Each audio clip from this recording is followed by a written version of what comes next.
across-the-board cuts of an estimated 22% to most agency budgets, including cuts to life-saving medical care, Social Security, student debt, SNAP benefits.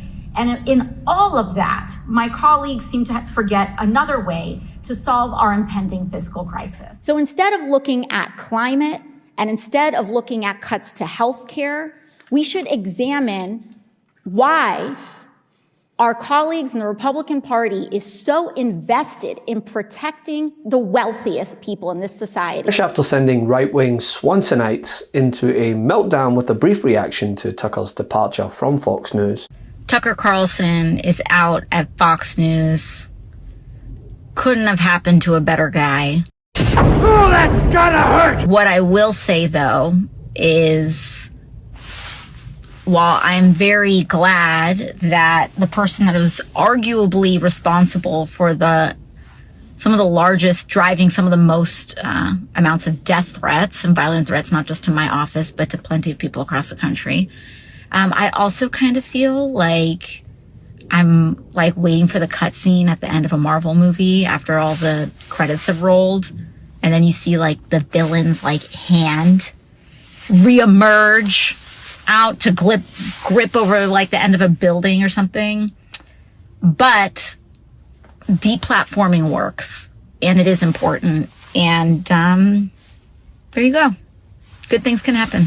AOC was on the floor today to discuss Republicans' focus in regards to billionaire protection. Sorry, my apologies. I mean areas to reduce spending. This week, Republicans introduced their legislation to bring the United States government into default. That is what is happening. And that would introduce a destabling and profoundly unprecedented process that would initiate across-the-board cuts of an estimated 22% to most agency budgets, including cuts to life-saving medical care, Social Security, student debt, SNAP benefits.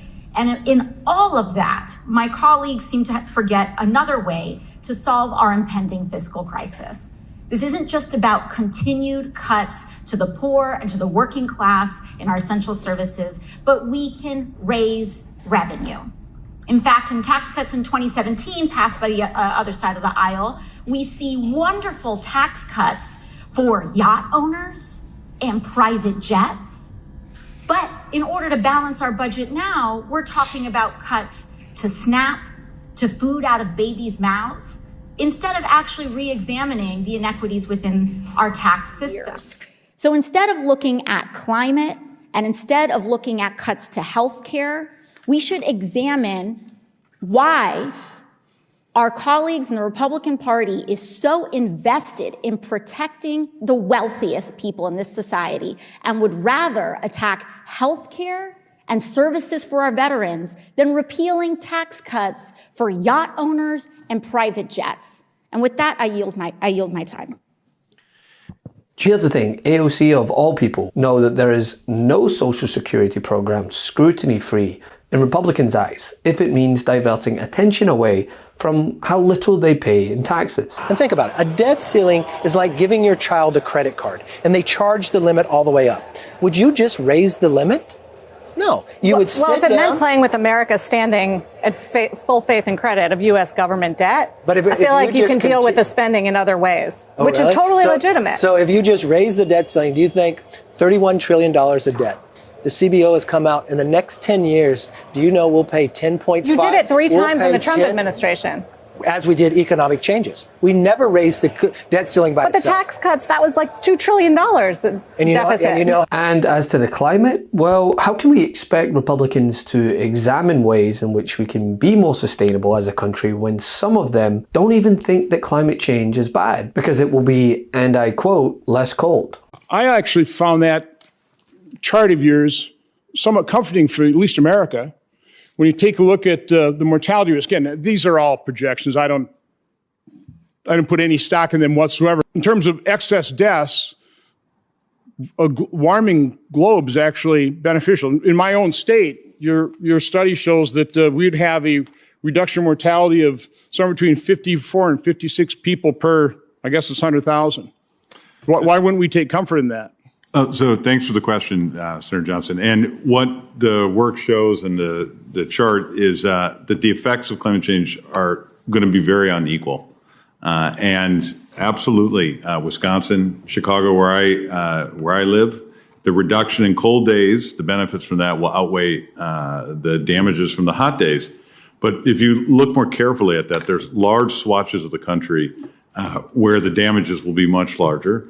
And in fact, but again, if you want to balance it all out globally, if you're trying to mitigate harm globally, isn't it true that the number of deaths, according to this Lancet study, the number of deaths caused by heat are 600,000 per year. Deaths caused by cold are 4.5 million annually. So the fact, in terms of global health, in terms of excess death, we're actually in a better position to prevent death by having the climate increase in temperature a little bit, right?